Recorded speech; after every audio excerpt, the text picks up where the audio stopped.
Ya está con nosotros Barrio Bravo. Le damos la bienvenida a La Historia es Nuestra a Roberto Meléndez, que es el autor de este libro de crónicas inspiradas en el fútbol, que es también su pasión personal. ¿Cómo estás, Roberto? Muy buenas tardes. Hola, muchas gracias por la invitación. No, muchas gracias por estar aquí con nosotros. Estaba leyendo algunas de las crónicas. Estas son ficciones, momentos emotivos, momentos de dolor, momentos de traición que se dan en el contexto del fútbol y que están escritas por un autor que, pese a que estudió leyes, ha tenido siempre una idea barrial del fútbol. Es como si las pichangas en la cuadra no te hubieran a ti dejado nunca y tú nunca las hubieras dejado. Sí, es muy cierto eso. Siento que el fútbol es un lenguaje en sí mismo y el barrio también es una expresión social muy importante y el fútbol engrana muy bien con la literatura. ¿Sabes qué? Hay una cuestión por la cual me gustaría partir la conversación, y es que ha cambiado muchísimo nuestra mirada respecto al fútbol, ha cambiado las expectativas que tenemos, ¿no? Las esperanzas respecto a lo que podemos conseguir. Y ha cambiado también quizás la mirada respecto a los partidos y a nuestra propia experiencia futbolera. ¿Tú crees que hay dos tipos de barrio? Hay un fútbol que se aprende en el barrio, que se aprende jugando con los amigos, y luego que hay otro fútbol que se juega en las ligas, que es más semiprofesionalizado. ¿Crees que en ese cambio hay un cambio generacional o un cambio de país? ¿Ves toda esa diferencia? Sí, claramente lo primero tiene que ver con el cambio de la ciudad. Claramente, no sé, pues, yo me acuerdo cuando chico yo podía jugar en la calle. Hoy en día ya no se puede jugar en la calle. En las plazas también tú las usabas para jugar. Hoy en día son más de paseo. Siento que la experiencia del juego era lo que primaba antes. Hoy en día lo que prima es la competencia. Y bueno, y son dos mundos que son intrínsecos del fútbol, que de cierta forma como que hacen el yin-yang de esta experiencia, digamos, que es jugar a la pelota. Respecto al inicio de lo que tú me planteabas, claramente hay los últimos hechos de la selección chilena básicamente han provocado un mayor interés y una mayor cercanía. El triunfo genera eso, genera un apego hacia la actividad por la cual se está, en este caso hablando, que es el juego de la pelota. O sea, tú dices que cambió todo, y me apuntas a una ciudad que cambió y donde los niños dejaron de jugar, por ejemplo, al fútbol en las calles. Yo creo que en algunas ciudades todavía pasa eso. Sí, sigue pasando, pero si me remito a Santiago, eso se ha ido minando. ¿Tú eres de Valparaíso? No, yo soy de Santiago, pero me fui a escribir al Algarrobo.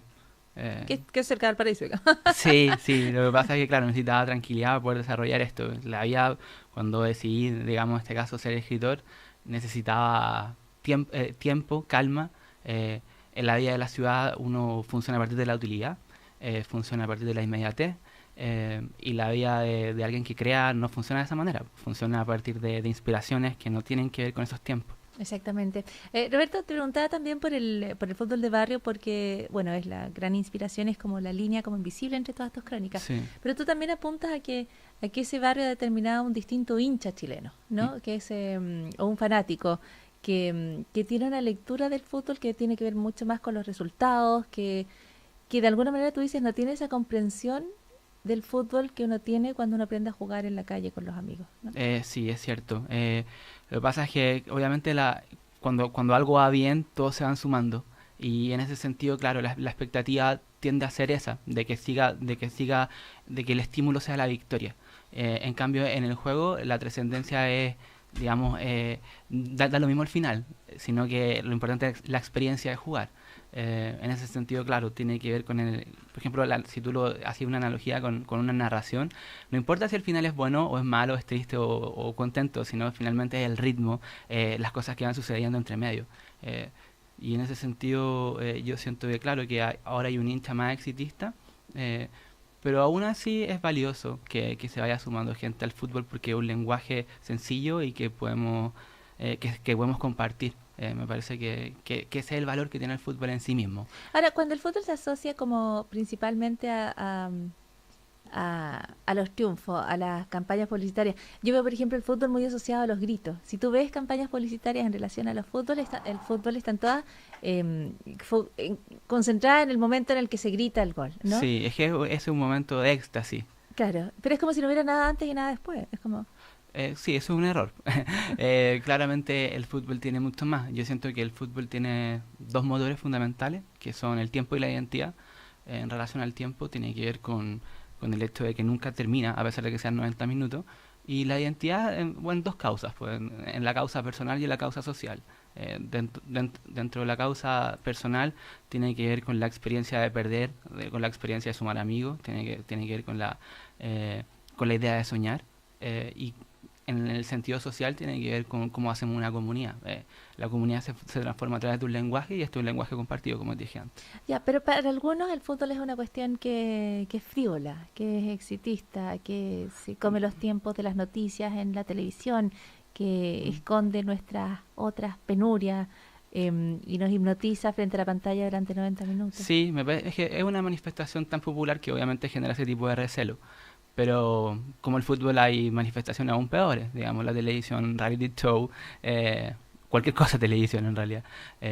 Me parece que hay una explicación un poco tendenciosa respecto al fútbol en ese sentido. Creo que el fútbol es mucho más que... Obviamente que la información que se da al respecto tiende a lo que tú decís, que tiene que ver con simplemente con el resultado. Y eso está intrínsecamente relacionado con el tipo de sociedad que tenemos. Pero el fútbol va más allá de eso. Y si tú leís mi libro, en ese sentido, ahí está la gambeta de la vida misma, como se dice. Entonces, finalmente la experiencia del fútbol no es frívola, es emocionante, es cómica, es vivir. De hecho, la experiencia de el fracaso permanente o más o menos constante del fútbol, yo creo que imprimía una característica especial a la forma de ser hincha chileno, ¿no? Una especie de resiliencia, una especie de confiar pese a la historia, de tratar de estar siempre torciéndole la mano al dentista, al destino, no Sí, al dentista, al destino. Y allí había una épica que era particular. Y eso lo hemos cambiado por esta idea de que tenemos que ganar siempre. sí, Y, es que... y además del temor profundo a dejar de seguir ganando. Sí, eso es súper fuerte. Es que ahí se ven dos cosas. En lo que tú decís es súper interesante respecto al pasado, que nos aferramos a una identidad, o sea, a una camiseta, a un sentido de pertenencia que nunca ganaba. Eso obviamente que moldea un poco el carácter de una comunidad. Y claro, en los últimos años, estas generaciones nuevas, que yo la extiendo no solamente al fútbol, la extiendo a cualquier tipo de manifestación social que hoy en día, ya no somos tan serviles. Eh, podemos, me parece que hay una manera, hay una rebeldía, que en este caso, por ejemplo, se encarna en la figura de Bielsa, por ejemplo, que nos hace ser más atrevidos, no tener temor a jugar de manera valiente. Me parece que más importante que el resultado, que es cierto, es la manera de jugar. Me parece que eso es lo que enamora un poco al público chileno actualmente. Creo que la gente en Chile no se conforma simplemente con ganar 1-0, se conforma si ganáis 1-0 pero proponiendo. Y eso a mí me encanta. ¿Y qué va a pasar cuando perdamos? ¿Tú no sientes que hay en el ambiente una especie de terror a fracasar? Sí, pero es que el fracaso es parte de lo que vivimos diariamente, así que Sí. yo creo que el ser humano se adapta a todo. Entonces yo creo que cuando perdamos, finalmente los relatos van a tender a vivir ese fracaso como una experiencia más, y se van a ganar otro tipo de hechos. Finalmente, por lo tanto, el resultado ya no va a ser lo importante, sino que van a ser otro tipo de cosas las importantes. Por ejemplo, en el libro yo hablo de un penal que Superman Vargas tapa a Chilavert. Bueno, hay una derrota, pero la historia es pulenta. Entonces, en ese sentido igual se puede hacer, digamos, se puede hablar de fútbol y se puede comunicar fútbol o cualquier otra cosa con derrota. Cuéntame más de las historias de fútbol, porque en el libro hay crónicas de amores que no funcionan Sí, y los cruzan con Guatón el Nelson. Guatón Guatón Nelson, Guatón Nelson. Nelson, que además dice que no, que ya la niña no es tan bonita como antes, Sí, cuando, sí, es un recurso muy aunque nunca masculino. lo miró. Es un recurso muy masculino ese. Ya, ¿de qué manera tú vinculas la vida romántica con el fútbol, por ejemplo, en esa historia? Eh, claro, en este caso el Guatón Nelson lo que tiene es que se ve superado. Bueno, tiene una vida bastante patética el Guatón Nelson, es muy decadente, pero pero lo que lo hunde finalmente es ver que su ex polola se va con alguien que es mucho mejor que él en todo tipo de cosas. Y eso es muy fuerte. Eso es muy fuerte darse cuenta que eso está pasando. Y en este caso el fútbol es su excusa de revancha, su manera donde es su cancha donde él puede mostrar que también puede hacer algo bien.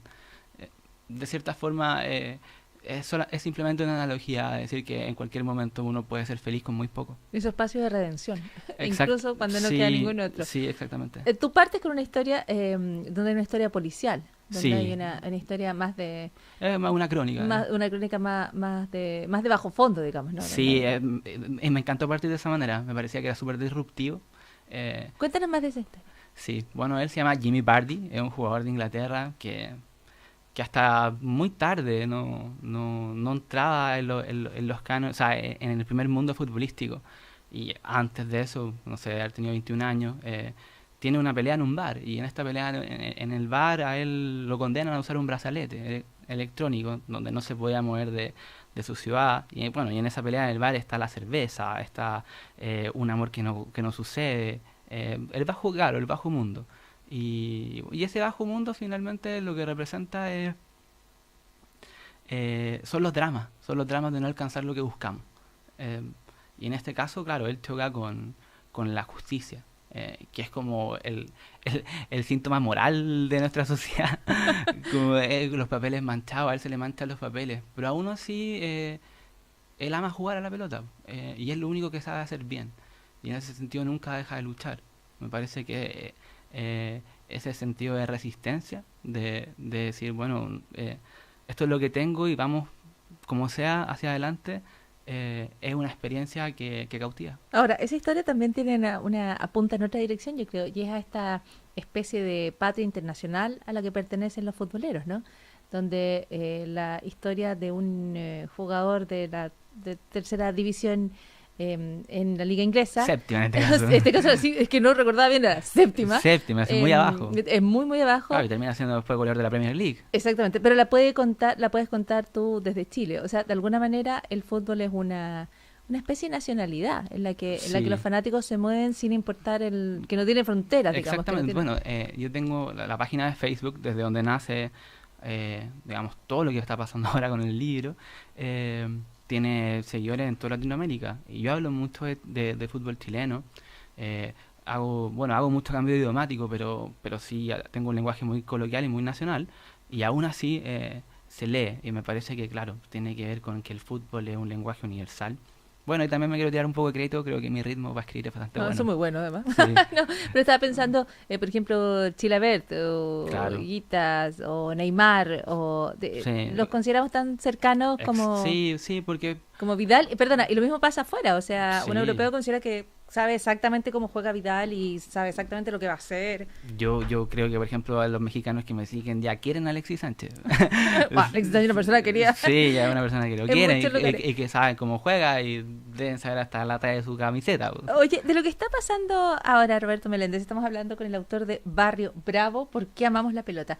De lo que está pasando en este momento entre Moscú y la Transilvania, y ya ahora en Rusia, ¿qué te parece más interesante? Porque es un proceso que arrancó con Claudio Bravo, partiendo en un viaje relámpago, Alexis Sánchez llegando en un momento medio inesperado a las concentraciones, el temor permanente a que esta generación no tenga recambio. Sí.